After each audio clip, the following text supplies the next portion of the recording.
Ayun guys, tingnan nyo naman yung dalawa ng mananahi ng lambat. Napakabilis nila. Mabilis ang kanilang mga kamay. Tingnan nyo guys. Talagang sila talaga ang kinukuha ng may-ari ng mga mananagat dito pag mananahi ng lambat. Kaya ang bilis nila. Para lang sila naglalaro guys sa lambat. Yan ang bilis nila. Saan ka pa dyan? Kapag ikaw ang inaraw sa kanila, hindi ka alkansi dyan. Dahil napakabilis nila. Kaya sila ang kinukuha palagi dito. Yung manaragat. Kaya ito tingnan nyo.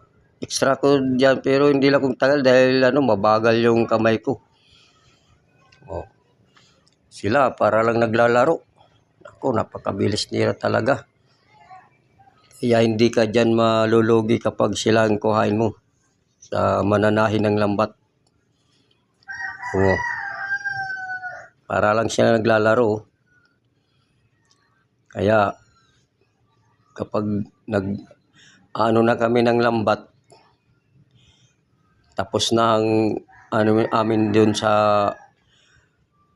kapag bilog ng buwan, inaano na namin yung lambat dito sa baba.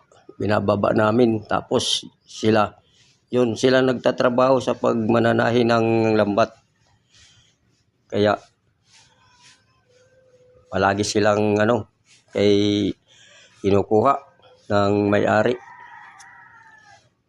Dahil hindi talaga lugi. Mabilis talaga ang mga kamay nila. Kaya palagi silang kinukuha. Tingnan mo naman guys yung mga kamay nila. Para lang silang naglalaro. Kaya kung ako yan na mabilis nako. Pero hindi bagay dahil mabagal yung kamay ko dyan. Paki-share na lang po guys.